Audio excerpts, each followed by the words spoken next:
My sister slept with every guy I dated, until I introduced her to my new boyfriend, who's actually her ex-husband's divorce lawyer. I'm Maya, and I need you to understand something right now. I'm not the villain in this story. I spent 28 years being the good sister, the responsible one, the one who cleaned up messes and kept quiet about things that would make your skin crawl. But 3 months ago, I looked at myself in the bathroom mirror at my mother's birthday party and realized I was done. I was done watching my sister, Brittany, destroy everything I tried to build. The party was still going on downstairs. I could hear her laugh. That specific laugh she does when she's flirting. High-pitched, breathy, with this little catch at the end that makes men think they're the funniest person alive. I knew that laugh because I'd heard it directed at 7 different men I'd brought home over the past decade. 7. I splashed cold water on my face and stared at my reflection. My mascara was running because I just caught Brittany in the garage with Mark, who I'd been dating for 6 months. Mark, who told me 3 weeks ago that he was falling in love with me. Mark, who was currently pressed against my sister between my father's workbench and his vintage Mustang. That's when I made the decision. I went back downstairs, smiled through the rest of the party, and started making calls the next morning. But let me back up. You need to understand how we got here. Brittany is 2 years younger than me. Growing up, everyone always said she was the pretty one. And she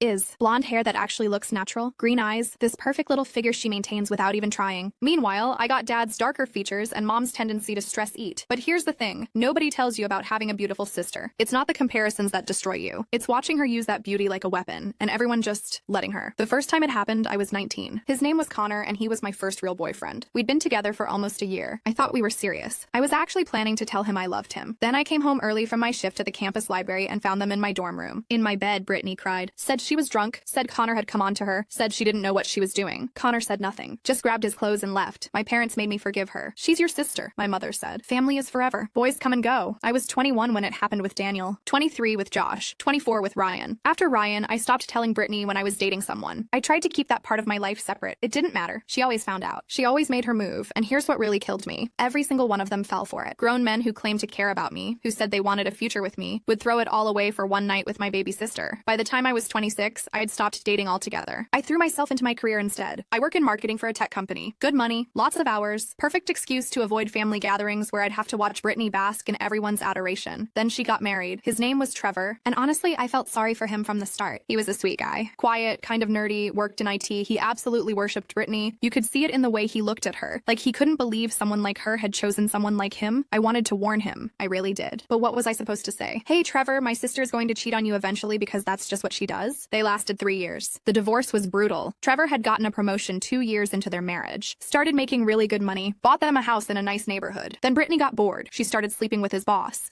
who was married with 2 kids. When Trevor found out, he was destroyed. I mean, completely devastated. I saw him at a coffee shop about a month after Brittany moved out, and he looked like he'd aged 10 years. The divorce proceedings were nasty. Brittany wanted half of everything, including the house Trevor had put the down payment on before they got married. She wanted alimony. She wanted his retirement fund. Trevor got himself a lawyer, a really good one apparently. I didn't know much about it because Brittany stopped talking to me during that period. She was furious that I wouldn't automatically take her side, that I wouldn't tell Trevor he was being unreasonable. 6 months ago, the divorce was finalized. Trevor kept the house. Brittany got some money, but nowhere near what she wanted. She moved back in with our parents. That's when she started up her old habits again. I'd met Mark at a work conference. He was charming, successful, funny, a consultant who traveled a lot, which actually worked for me because I liked my space. We'd been taking things slow, which felt healthy. Adult. I didn't introduce him to my family for the first 4 months, but then my mom guilted me into bringing him to her birthday party. Maya, sweetie, you're always alone at these things. We want to meet him. We want to see you happy. I should have known better. Mark and I arrived together. Brittany was already there, looking perfect as always in some tight dress that probably cost more than my monthly rent. I watched her eyes light up when she saw Mark, watched that predatory smile cross her face. I stayed close to him for the first hour, but then Dad needed help with the grill, and Mom wanted me to check on something in the kitchen, and somewhere in that chaos, I lost track of Mark. I found them in the garage 20 minutes later. Brittany was pressed up against him, her hand on his chest. Mark was leaning back, but not pulling away, not stopping her. And that's when I heard it. That laugh, I didn't say anything. Just stood there in the doorway watching until Brittany finally noticed me. Maya! Oh my god, this isn't what it looks like. Really? I said. My voice sounded calm, detached. Because it looks like you're trying to fuck my boyfriend at our mother's birthday party. Mark started stammering. Maya, listen, she just— Get out, I said. Maya, come on. Get out. He left. Brittany tried to follow me back into the house, but I locked myself in the bathroom upstairs. That's where I was when I made the decision. When I realized I was done being the victim in this story, done being the sad sister who everyone pitied but nobody protected, I started with a Google search, Trevor's divorce lawyer. It took me about 15 minutes to find him. His name was James Whitmore, and his firm specialized in high net worth divorces. I scrolled through his professional photos. Mid-30s, dark hair, nice smile. Conventionally attractive, but in that polished, professional way. Perfect. I called his office on Monday morning, told the receptionist I needed to schedule a consultation about a family legal matter. They had an opening that afternoon. James Whitmore's office was in one of those downtown buildings with all glass and Steel, the kind of place that screams expensive. His receptionist led me back to a conference room with a view of the city. He walked in 5 minutes later. In person, he was taller than his photos suggested. Good suit, confident handshake, all business. Ms. Chen, thank you for coming in. How can I help you today? I sat down across from him. This is going to sound strange, but I need your help with something that isn't exactly legal advice. He raised an eyebrow. Okay, you handled my sister's divorce. Brittany Chen. Her married name was Morrison. His expression changed. Professional mask sliding into place. I can't discuss the details of a client's case, even with family members. I'm not asking you to. I want to hire you for something different. I'm listening. I laid it out for him. All of it. The years of betrayal, the pattern of behavior, the way she destroyed my relationship after relationship. I told him about Mark, about the garage, about the moment I decided I was done. So what exactly are you proposing? He asked when I finished. I want you to pretend to be my boyfriend. I want to introduce you to my family, specifically to Brittany, and I want to see what she does. He leaned back in his chair, studying me. That's an interesting proposition. I'll pay you, whatever your hourly rate is. It's not about the money, Ms. Chen. It's about ethics. Using my professional position to participate in what amounts to entrapment, it's not entrapment. I'm not trying to get her arrested. I just want her to show everyone who she really is. And I paused, choosing my words carefully. I think you might have your own reasons for wanting to help with that. His jaw tightened slightly. What makes you say that? Because I saw what she put Trevor through. And I'm guessing you saw it too. The manipulation, the lies, the way she tried to destroy a decent man just because she could. James was quiet for a long moment. Then he said, "What's your timeline?" We met 3 more times over the next 2 weeks to plan everything out. James was meticulous. He wanted to know everything about my family, about Brittany's patterns, about what I hoped to accomplish. The goal, I told him, is just to expose her. To make my family see what she's really like. Once they see her try to seduce my boyfriend at a family event, once they can't deny it anymore, maybe they'll finally stop making excuses for her. And you're sure you want to do this? He asked. Because once we start, there's no going back. Your relationship with your sister is going to be permanently damaged. It's already permanently damaged, I said. I'm just tired of being the only one who admits it. We started dating publicly 2 weeks later. I posted photos of us on social media. Nothing too intimate, just casual stuff. Coffee dates, dinners, a concert, the kind of things normal couples do. My mother called me within 24 hours. "Maya, you're seeing someone new? He's handsome. Why didn't you tell me?" "It's still pretty new, Mom. I didn't want to jinx it." "Well, you have to bring him to Sunday dinner this week." I insist. Perfect. James picked me up at 6 on Sunday. He dressed down a bit. Nice jeans, button-down shirt, leather jacket. He looked good. Approachable. Exactly the kind of guy Brittany would see as a challenge. "You ready for this?" he asked as we pulled up to my parents' house. "Not really, but let's do it anyway." My mother answered the door and immediately pulled James into a hug. "You must be James. Maya's told us so much about you." I had told them almost nothing, but that was Mom's way. She ushered us inside, where Dad was setting up for dinner, and Brittany was curled up on the couch with a glass of wine. She looked up when we walked in, and I watched it happen in real time. That spark of interest. That calculating look. She set down her wine glass and stood up, smoothing down her dress. "You must be the new boyfriend," she said, walking over with her hand extended. "I'm Brittany, the baby sister." James shook her hand, his smile polite but not too warm. "Nice to meet you. Maya's mentioned you." "Has she?" Brittany's eyes flicked to me, then back to James. "I hope she said good things." "She said you're very close," James said smoothly. I almost laughed at that, but I kept my face neutral, looping my arm through James's. Dinner was exactly as excruciating as I expected. Brittany positioned herself across from James, leaning forward whenever she talked, laughing at everything he said. She kept touching her hair, her neck, doing all the little things she does when she's hunting. My parents didn't notice. Or if they did, they didn't say anything. James played his part perfectly. He was attentive to me, but not overly so. Friendly to Brittany without being flirtatious. He answered her questions about his work without giving away too much information about the law firm. After dinner, Mom insisted we stay for dessert. Brittany volunteered to help in the kitchen, which meant I was left alone with James in the dining room. "She's already planning her approach," he said quietly. "I know. Did you see the way she looked at you? Hard to miss." He glanced toward the kitchen. "Your parents really don't see it, do they? They've never wanted to see it." When Brittany came back with the pie, she made sure to sit next to James this time. Her leg kept brushing against his under the table. She'd freshened her lipstick and let her hair down. I excused myself to use the bathroom, leaving them alone. When I came back 5 minutes later, Brittany was showing James something on her phone, leaned in close enough that their shoulders were touching. We left around 9. James walked me to his car with his arm around my waist. My parents watched from the doorway, smiling. "That went well," Mom called out. "You two are so cute together." In the car, James let out a long breath. "Your sister is persistent. That's one word for it. She asked for my number. Said she wanted to add me to the family group chat. Of course she did." Over the next 3 weeks, Brittany texted James constantly. Memes, funny videos, questions about restaurants or movies. Always with some excuse for why she needed to contact him specifically instead of just asking me. James screenshotted every conversation and sent them to me. We met at his office twice a week to review the evidence and plan our next move. "She's building up to something," James said during one of our meetings. "This is how she operates. Creates a sense of familiarity. Makes the guy feel like they have this special connection with her." "How do you know that?" I asked. He was quiet for a moment. Then he pulled out a folder from his desk drawer. During Trevor's divorce, part of my investigation involved documenting Brittany's pattern of infidelity. I interviewed several of the men she'd been involved with. They all described the same approach. The texts, the casual friendship, the gradual escalation. He opened the folder. Inside were printed transcripts, photos, documentation, evidence of affairs with at least 5 different men during her 3-year marriage to Trevor. "Jesus," I whispered. "Does Trevor know about all of this?" "He knows about the ones that were relevant to the divorce proceedings. The rest, James shook his head. The court didn't need to see everything, just enough to prove infidelity and deny her claim to his assets. I stared at the papers. Why are you really helping me with this, James? He looked at me directly. Because I watched your sister almost destroy a good man. Trevor Morrison came into my office 2 years ago, and he was suicidal. I'm not exaggerating. He'd been systematically broken down by someone who was supposed to love him, and when I helped him fight back, your sister tried to destroy my reputation. Filed a complaint with the Bar Association claiming I'd manufactured evidence. It was all nonsense, but it took months of my life to clear my name. I had no idea. Why would you? But that's who your sister is, Maya. She destroys people, and then she plays the victim when they try to defend themselves. So yes, I have my own reasons for wanting to help you expose her. Call it petty if you want, but I'm human. I looked at the folder again, then back at him. So what's our end game here? What's the final move? He smiled. I was hoping you'd ask that. The plan came together over the next few days. My parents' anniversary was coming up in 3 weeks. Big party, lots of family and friends. The perfect stage for Brittany to make her move, and for us to spring our trap. But first, we needed to accelerate things. Make Brittany feel like she was running out of time. I started posting more couple photos on social media. Me and James at the beach, cooking dinner together. One particularly cozy shot of us on his couch with the caption, "Perfect Sunday." My mother called immediately. Maya, you two look so serious. Is this getting serious? Maybe, Mom. We'll see. I knew that would get back to Brittany. Sure enough, 2 hours later, James got a text from her. Wow, you guys are moving fast. Happy for you both. She's panicking, James said when he showed me. She's losing control of the narrative. The next text came the following day. Hey, I'm going to be downtown for a meeting on Thursday. Want to grab coffee? James sent back, sure, I have a break around 2. He didn't tell me about the coffee meeting until afterward. When he showed up at my apartment that evening, his expression was grim. What happened? I asked. She made her play. Full court press. He sat down on my couch, running his hand through his hair. Started with the usual small talk, then pivoted to how she thinks I'm too good for you. How you've always been the unstable sister, the jealous one. How she's worried I don't really know what I'm getting into. My stomach churned. She said that? And then she put her hand on my leg and told me that if I ever wanted to talk to someone who really understands what it's like to be in your family, she's always available. Did you? I smiled. Told her I appreciated her concern and said I needed to get back to the office. But Maya, she's going to make a real move soon. Probably at your parents' anniversary party. Good, I said. That's exactly what we want. The 3 weeks until the party felt endless. Brittany increased her texting frequency. She sent James selfies. She invited him to join her at a yoga class. She even accidentally sent him a photo that was clearly meant to be provocative. Then followed up with, OMG, sorry. That was meant for someone else. How embarrassing. James documented everything. The night before the party, we met one final time at his office. Last chance to back out, he said. I shook my head. I'm not backing out. But I need to know something. What happens after tomorrow? After we expose her? What's your part in all this? He leaned back in his chair. What do you mean? I mean, you've been pretending to be my boyfriend for almost 2 months now. We've spent a lot of time together. And I need to know if you're just doing this for revenge against Brittany or if... I trailed off, suddenly unable to finish the sentence. James looked at me for a long moment. Then he said, honestly, it started as revenge. When you first walked into my office, I saw an opportunity to expose someone who'd caused a lot of damage, both to my client and to me professionally. But somewhere along the way, this stopped being entirely fake for me. My heart did something complicated in my chest. James, I know this whole situation is messed up. I know the foundation of this. Whatever this is built on deception and revenge. But Maya, you're smart and funny and stronger than you give yourself credit for. And spending time with you, even in this bizarre context, has been the highlight of my year. I didn't know what to say to that. We don't have to figure it out tonight, he continued. Let's get through tomorrow. Let's expose your sister. And then when all this is over, maybe we can start fresh. Go on a real first date. No ulterior motives, no plans, just us. I'd like that, I said quietly. The anniversary party was at a rented event space overlooking the water. My parents had gone all out. 200 guests. Live band, open bar, the works. James picked me up at 6. I'd bought a new dress for the occasion. Emerald green, fitted. The kind of thing I never usually wore, but that made me feel powerful. You look incredible, James said when I opened the door. Thanks. Ready to put on one hell of a show? He smiled. Been ready. We arrived fashionably late. The party was already in full swing. I spotted Brittany immediately. She was wearing white, which seemed like an interesting choice for our parents' anniversary party. Tight, low cut, impossible to ignore. She saw us walk in and her face lit up. She made a beeline across the room. Maya! James, you made it! She hugged me first, perfunctory, then turned to James with a longer, tighter hug. You look so handsome tonight. Thanks, Brittany. You look nice too. We worked the room for a while, talking to relatives, congratulating my parents. Brittany kept appearing nearby, always in James's eye line, always making sure he noticed her. Around 8, the band took a break and people started mingling more freely. That's when Brittany made her move. She approached James while I was talking to my aunt on the other side of the room. I watched out of the corner of my eye as she touched his arm, leaned in close to whisper something. James nodded, smiled, and followed her out onto the balcony. I counted to 30, then followed. The balcony was dimly lit, overlooking the water. Brittany had positioned herself against the railing, James standing a few feet away. I stayed in the doorway, in the shadows where they couldn't see me. I've been wanting to talk to you alone all night, Brittany was saying. There's something I need to tell you. What's that? James asked. I don't think Maya's being honest with you. About us, about our family, about everything. How so? She's always been jealous of me, ever since we were kids. She sees me as competition, and she's probably told you all kinds of things to make you feel sorry for her. Actually, she hasn't told me much about your relationship at all. Brittany moved closer. That's because she knows if you really understood our family dynamic, you'd see through her act. Maya isn't the victim she pretends to be. Then what is she? energy. Manipulative, unstable. I've watched her drive away every good thing in her life because she can't handle not being the center of attention. She put her hand on his chest. A guy like you deserves better than that. Better like who? James asked. His voice was calm, neutral, like someone who knows what she wants. Someone who isn't playing games. Her hand slid up to his shoulder. Someone like me. That's when I stepped out of the shadows. I thought you might say something like that. Brittany jumped back, her face flushing. Maya, this isn't what? Isn't you trying to seduce my boyfriend at our parents' anniversary party? Because that's exactly what it looks like from here. You don't understand. No, Brittany. For once, I understand perfectly. I looked at James. Tell her. James reached into his jacket pocket and pulled out his phone. Brittany, do you recognize me? Really look at me. She stared at him, confusion crossing her face. James Whitmore. Whitmore and Associates. I represented your ex-husband in your divorce. I watched the color drain from her face. That's impossible. You and Maya, you've been dating? We've been setting you up, I said. For 2 months. Every text, every conversation, every time you tried to flirt with him. We documented all of it. You can't do this. This is entrapment or something. It's not entrapment, James said calmly. Entrapment requires law enforcement. I'm just a private citizen who agreed to help someone expose a pattern of destructive behavior. Maya, please. Brittany turned to me, tears starting to form. I'm your sister. You can't do this to me. The way you did it to me? With Connor, Daniel, Josh, Ryan, Mark, I pulled out my own phone. I have screenshots of every text you sent James. Every time you tried to undermine me. Every play you made. And we're going to show them to Mom and Dad. To everyone. Tonight. They won't believe you. They will when they see the evidence. But more importantly, Trevor's going to see it. Because James kept copies of everything from your divorce, Brittany. All the affairs, all the lies. Everything that didn't make it into the final court documents. And if you ever come near anyone I care about again, if you ever try to sabotage another relationship of mine, all of that goes public. To your friends, to your social media, to everyone. She stared at me. And for the first time in my life, I saw fear in her eyes. You wouldn't. Try me. The balcony door opened behind us. My mother stood there looking between the three of us. Girls, what's going on out here? People are asking where you are. I looked at Brittany. This was her last chance to come clean, to tell the truth for once in her life. She said nothing. Mom, I said, I need to talk to you and Dad right now. All of us together. We sat in a small room off the main hall. Me, James, Brittany, and my parents. I laid out everything. The years of betrayal, the pattern, the setup with James. I showed them the texts, the screenshots, the documentation. My mother cried. My father sat in silence, his face getting redder and redder. Brittany tried to defend herself, claimed I was making it all up, that I was jealous, that this was all some elaborate revenge fantasy. Then James spoke up. Mr. and Mrs. Chen, I know this is difficult, but I need you to understand something. Your daughter Brittany has a pattern of destructive behavior that extends beyond just her sister. During my representation of Trevor Morrison in their divorce, I documented affairs with 5 separate men during their marriage. She attempted to financially ruin a good man out of spite, and when that didn't work, she filed false complaints against me professionally. He pulled out his folder, the one from his office. He'd brought copies. This is who your daughter is. And Maya didn't deserve to spend her entire life being victimized by someone who's supposed to love her. My father looked at Brittany. Is this true? Any of it? Brittany opened her mouth, then closed it, then opened it again.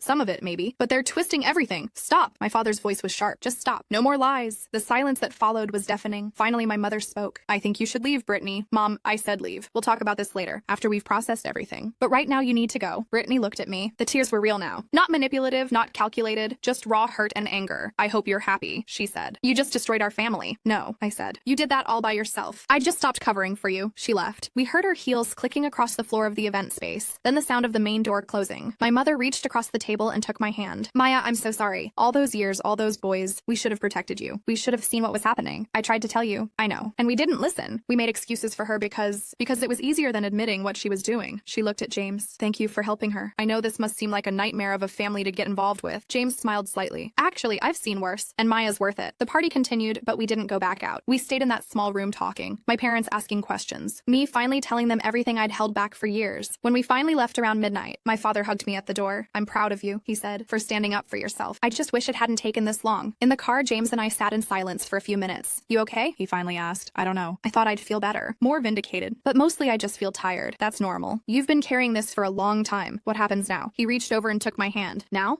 we figure out what's real. Because Maya, somewhere in the middle of this revenge plot, I started falling for you. The real you, not the performance. And I'd like to see where that goes if you're interested. I looked at our joined hands. I'm interested. But maybe we could start with that real first date you mentioned? Something normal, where we're not plotting against anyone? I'd like that. He started the car. How about next Friday? I'll pick you up at 7. We'll go somewhere nice. And the only agenda will be getting to know each other better? Perfect. He drove me home, walked me to my door like a gentleman, and kissed me on the cheek before leaving. I went inside, changed into pajamas, and checked my phone. There was a text from my mother. Your father and I are going to therapy. We think as a family we need professional help working through this. We'd like you to join us when you're ready. And one from Brittany. You win. I hope it was worth it. I didn't respond to that one. There was nothing left to say. Over the next few weeks, things slowly settled into a new normal. Brittany moved out of my parents' house into her own apartment. She blocked me on social media, and I heard through my mother that she'd started therapy too. My parents kept their word about family counseling. It was awkward and painful but necessary. We talked about patterns patterns, about enabling behavior, about the different ways they'd failed both of us. Because as much as Brittany had hurt me, they'd hurt her too by never holding her accountable. And James and I went on that first date. And a second. And a third. Turns out, when you strip away all the drama and revenge plotting, we actually really liked each other. He was funny and kind and brilliant. He challenged me in good ways. He made me want to be braver. 3 months after the anniversary party, we made it official. Real relationship, real feelings, built on an absolutely insane foundation, but somehow working anyway. 6 months after that, I ran into Trevor at a coffee shop. Maya, he said, surprised. Hi, how are you? I'm good. Really good, actually. You, better. Much better than the last time you saw me. He smiled, and it reached his eyes. I heard about what happened. With Brittany, James told me. Are you okay with that? With what we did? Are you kidding? I'm grateful. For years, I thought I was crazy, that I'd somehow imagined how bad things were. Having someone else validate that, having someone else see who she really is, that helped more than you know. We talked for a few more minutes, and when we parted ways, I felt something settle in my chest. Peace, maybe. Or closure. That evening, James and I were making dinner at his place when my phone rang. My mother. Maya, honey, I wanted to let you know. Brittany's moving. She got a job in Seattle. She's leaving next month. How do you feel about that? I asked. Sad, relieved, worried, all of it. She paused. She asked if you'd be willing to see her before she goes. To talk. I looked at James, who was chopping vegetables and pretending not to listen. I'll think about it, I told my mother. 2 weeks later, I met Brittany at a coffee shop near her apartment. She'd cut her hair shorter, and she looked thinner. Older somehow. Thanks for coming, she said when I sat down. Mom said you're moving. Yeah, fresh start, you know? She wrapped her hands around her coffee cup. I've been in therapy. Real therapy. Not just the court-ordered stuff from the divorce. And I've been talking about you. About us. Okay, I need to apologize. A real apology. Not the fake ones I used to give. She looked directly at me. What I did to you for all those years, that was cruel. It was cruel and selfish and wrong. I destroyed your relationships because I was jealous of you. I blinked. Jealous of me? You were always the smart one. The talented one. The one Dad actually respected. I got attention for being pretty, but that was all I got. So I took the one thing I could from you. The validation from men who wanted you. It made me feel powerful, but it was toxic. And I'm sorry, I didn't know what to say. I'd imagined this conversation 1,000 times, but now that it was happening, I felt numb. I don't expect you to forgive me, Brittany continued. I don't even know if I deserve forgiveness, but I wanted you to know that I understand what I did. I understand that I hurt you, repeatedly and deliberately, and I'm going to spend the rest of my life trying to be better. Therapy's helping? I asked. It's hard, really hard. Facing yourself, who you really are, without any excuses or justifications. It's brutal, but yeah, it's helping. We sat in silence for a moment. I hope Seattle is good for you, I finally said. I hope you find what you're looking for. I hope you're happy, she said. With James, I mean that. He seems like a good guy and you deserve someone good. He is. And thank you. We finished our coffee mostly in silence. When we stood to leave, Brittany hugged me. It was awkward and brief, but it felt like an ending. Not a reconciliation, but an acknowledgement that we'd both been part of something broken, and we were both trying to move forward. A year later, James proposed. Simple, intimate, just the two of us on a beach at sunset. I said yes before he even finished asking. My parents threw us an engagement party. It was small, just close family and friends. Brittany sent a card from Seattle with a generous check and a note that said, "Congratulations. You deserve all the happiness." I tucked the note away in a drawer and didn't think about it much after that. On my wedding day, walking down the aisle toward James, I realized that the revenge plot that had brought us together wasn't what mattered anymore. What mattered was that I'd finally stood up for myself, that I'd stopped being a victim of someone else's dysfunction and started building the life I wanted. My sister had fucked every guy I dated, until I introduced her to my new boyfriend, who was actually her ex-husband's divorce lawyer. It was petty and calculated and probably not the healthiest foundation for a relationship, but sometimes the messiest beginnings lead to the most beautiful endings. And as James slipped the ring on my finger and kissed me in front of everyone we loved, I realized I didn't regret a single second of it.